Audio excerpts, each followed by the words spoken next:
Hi friends, இன்றைக்கி நம்ம பார்க்க போகிறது ஒரு ஸ்வீட் பொட்டேட்டோ வச்சு, அதாவது சக்கரவள்ளி கிழங்க வச்சு நம்ம இன்றைக்கி கொழுக்கட்டை தாங்க பண்ண போகிறோம். இது ரொம்ப ரொம்ப டேஸ்ட்டாக இருக்கும். பண்ணுறது ரொம்ப ஈஸிங்க.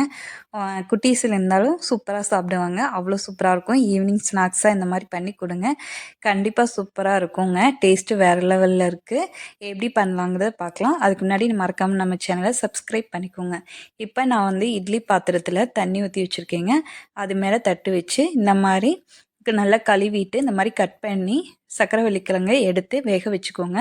இது பார்த்தீங்கன்னா 15 நிமிஷம் போல் வேக வச்சு எடுத்துக்கோங்க. இப்போ மூடி போட்டு மூடி வச்சிடலாங்க.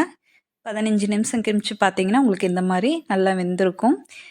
செக் பண்ணுறதுக்கு இந்த மாதிரி கத்தியை விட்டிங்கன்னா ஈஸியாக நல்லா இதாகி போகும் பாருங்கள். இந்த மாதிரி வந்துடும். எடுக்கிறதுக்கு ஈஸியாக இருக்கும். இப்போ அடுப்பு ஆஃப் பண்ணிக்கோங்க. இது நல்லா ஆற விட்டு இப்போ சக்கரவள்ளி கிழங்க வேறொரு பாத்திரத்துக்கு மாற்றிக்கலாங்க.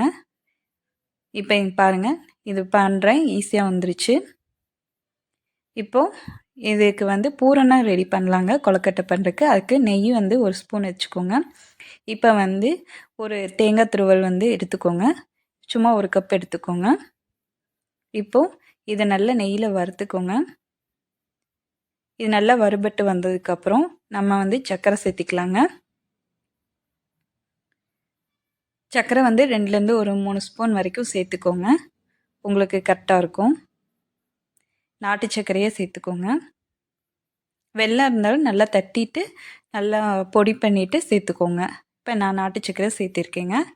இதில் தண்ணி எதுவும் சேர்க்க வேணாம். இதுலேயே நல்லா இதாகி வருங்க, மெல்ட் ஆகிரும். அடுப்பை லோ ஃப்ளேமில் வச்சுக்கோங்க. உங்களுக்கு அடி பிடிக்காமல் இருக்கும். இப்போது ஏலக்காய் இருந்தால் நீங்கள் பொடி பண்ணி கூட சேர்த்துக்கோங்க. நான் இது தட்டி சேர்த்துருக்கேன். இது வாசத்துக்கு தாங்க, நல்லாயிருக்கும். அவ்வளோதாங்க. இந்த மாதிரி வந்ததுக்கப்புறம் அடுப்பை ஆஃப் பண்ணிடுங்க. இப்போ பூர்ணம் வந்து ரெடி ஆயிடுச்சுங்க. இப்போ நம்ம மாவு ரெடி பண்ணிக்கலாம். அதுக்கு ஃபஸ்ட்டு நான் வேக வச்ச சக்கரவள்ளி கிழங்க இந்த மாதிரி தோல் நீக்கிடுங்க. எடுத்திங்கன்னா உங்களுக்கு ஈஸியாக வந்துடும். நல்லா ஆற விட்டு எடுத்துக்கோங்க. எடுத்ததுக்கப்புறம் இங்கே பாருங்கள், எல்லாத்தையும் தோல் வந்து ரிமூவ் பண்ணியாச்சு. இப்போ கைகளால் இந்த மாதிரி நல்லா அமுத்தி பிசைஞ்சுக்கோங்க. நம்ம மாவு பிசையும் பாருங்கள், அந்த மாதிரி பிசைஞ்சுக்கோங்க. நல்லா உடச்சி விட்டுக்கோங்க கைகளால். இப்போ இது உடச்சதுக்கப்புறம் நம்ம வந்து அடுத்து வந்து ரைஸ் மாவு, அரிசி மாவு தாங்க சேர்க்க போகிறோம். இந்த மாதிரி கட்டிகள் இல்லாமல் நல்லா உடச்சி விட்டுக்கோங்க. நீங்கள் மாவு சேர்த்து பனையிலேயே கரெக்டாக வந்துடும். இப்போ வந்து நான் அரை கப்லேயும் பாதி தான் சேர்த்துருக்கேன். இது வந்து 2லேருந்து ஒரு 3 ஸ்பூன் வரைக்கும் சேர்த்துக்கோங்க. உங்களுக்கு கரெக்டாக இருக்கும். இப்போ நம்ம சக்கரவள்ளி கிழங்கையும் அரிசி மாவையும் நல்லா கைகளால் தண்ணி எதுவும் ஊற்றக்கூடாதுங்க. இதுவே கரெக்டாக இருக்கும். சப்பாத்தி மாவு பதத்துக்கு நம்ம பிசைஞ்சு எடுக்க போகிறோம். இப்போ கிழங்கு வந்து அப்படியே நம்ம இது பண்ணதுனால வேக வச்சதுனால இதில் உப்பு சேர்க்காமல் செஞ்சுருக்கோம். அதனால் லைட்டாக உப்பு சேர்த்துக்கோங்க. உப்பு சேர்க்கையில் கொஞ்சம் டேஸ்ட் நல்லா இருக்குங்க. இப்போ நல்லா பிசைஞ்சு விட்டுக்கோங்க. நல்லா கைகளெல்லாம் அழுத்தி பிசைஞ்சதுக்கப்புறம் இந்த மாதிரி வருங்க.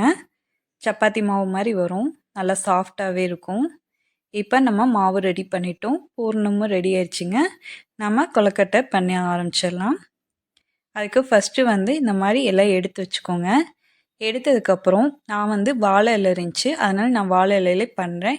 உங்ககிட்ட தட்டு இது மாதிரி ஏதாவது இருந்துச்சுன்னா கூட பண்ணிக்கோங்க. பேப்பர் மாதிரி இருந்துச்சுன்னா கூட, பாலித்தீன் பேப்பர் மாதிரி இருந்துச்சுன்னா கூட ட்ரை பண்ணுங்கள். ஆனால் வாழை இலை வந்து ஹெல்த்தியானது. அதனால் வாழை இலையில கொஞ்சம் நெய் தடவிக்கோங்க. அப்போ தான் நமக்கு வந்து ஒட்டாமல் கிடைக்கும். இப்போ மாவு வந்து இந்தளவுக்கு எடுத்துக்கோங்க. இந்தளவுக்கு உருண்டை பிடிச்சிட்டு இந்த உருண்டையை நல்லா சேஃபாக கொண்டு வாங்க. இப்போ உருண்டையை நம்ம சப்பாத்தி மாவு மாதிரி இந்த மாதிரி உருட்டி எடுத்துக்கலாங்க. இதை அப்படியே அமுத்துனீங்கன்னா உங்களுக்கு ஓர்ஸாக கிடைக்கும். இப்போ இந்த அளவுக்கு நீங்கள் தட்டி எடுத்துக்கோங்க. இப்போ இதுக்கு நடுவில் வந்து நம்ம பூரணத்தை சேர்த்துக்கலாங்க. பூரணம் வந்து நான் 1 ஸ்பூன் சேர்த்திருக்கேன். இப்போ அப்படியே வந்து க்ளோஸ் பண்ணிக்கலாம். இலைய 2 சைடில் இப்படி சென்டரில் வச்சு இப்படி க்ளோஸ் பண்ணிங்கன்னா உங்களுக்கு கரெக்டாக இருக்கும். இப்படி ஒரு அமுத்திக்கிங்க. இப்போ நல்லா வந்து அச்சில் பண்ணுற மாதிரி நமக்கு நல்லா சூப்பராக கிடச்சிருச்சு. இப்போ வெளி வராமல் இருக்கிறதுக்கு பூரணத்துக்கு நம்ம இந்த ஓரங்கள்லாம் நல்லா அமுத்தி விட்டுக்குங்க. இதே மாதிரி எல்லாத்தையும் பண்ணிக்கோங்க. அவ்வளோதாங்க. இது ஒரு பாத்திரத்தில் எடுத்து வச்சுருவோம். அப்புறமா வேக வச்சுக்கலாம். இந்த அளவுக்கு சூப்பராக ரெடி ஆயிடுச்சுங்க. இப்போ நான் எல்லா கொலக்கட்டையும் ரெடி பண்ணி வச்சிட்டேங்க. இந்த மாதிரி எடுத்து வச்சுக்கோங்க.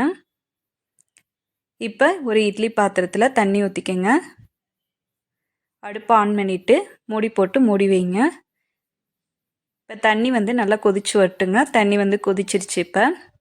இப்போ ஒரு இட்லி தட்டு எடுத்து வச்சுக்கோங்க. இப்போ நான் வாழையில தான் நான் வந்து பண்ண போகிறேன். அதனால் வாழையில என்கிட்ட இருந்துச்சு. இல்லைன்னா நீங்கள் சும்மாவே நார்மலாக தட்டிலே வச்சுக்கோங்க. இப்போ இதோட ஃப்ளேவர் வந்து நல்லாயிருக்கும். அதனால் நான் வாழையில இருந்துச்சு. அதனால் நான் இப்படி பண்ணிட்டேன். இப்போ இருக்கிற எல்லா கொழுக்கட்டையும் இதில் எடுத்து வச்சுருங்க.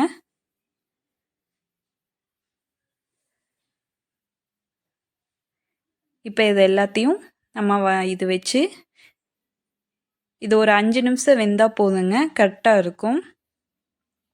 ரொம்ப நேரம் வேக விட்டுறாதீங்க. இப்போ எல்லாத்தையும் வச்சாச்சுங்க.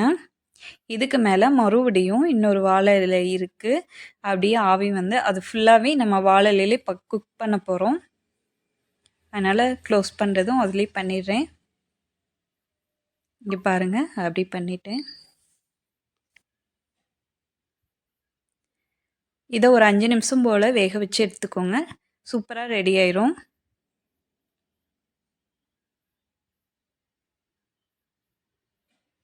இப்போ பாருங்கள், சூப்பராக ரெடி ஆயிடுச்சு. நல்லா மணக்க ஆவி பறக்க கொலக்கட்டை சுட சுட சூப்பராக ரெடி ஆயிடுச்சுங்க. அதுவும் இந்த வாழை இலையில் ஸ்டீம் பண்ணி சாப்பிட்றது அவ்வளோ ஹெல்த்தியானதுங்க. இது ரொம்ப ஹெல்த்தியாக இருக்கும். கண்டிப்பாக ட்ரை பண்ணி பாருங்கள். இதே மாதிரி பண்ணுங்கள். சூப்பராக ரெடி ஆயிடுச்சுங்க. சாஃப்டாக இருக்குது, சாப்பிட்றதுக்கும் டேஸ்ட்டாக இருக்குங்க. இப்போ நம்ம அரிசி மாவு கொழுக்கட்டையோட இது கொஞ்சம் இன்னும் டேஸ்ட்டு கூட இருக்குங்க. கண்டிப்பாக ட்ரை பண்ணி பாருங்கள். எப்படி இருக்குன்னு சொல்லுங்கள்.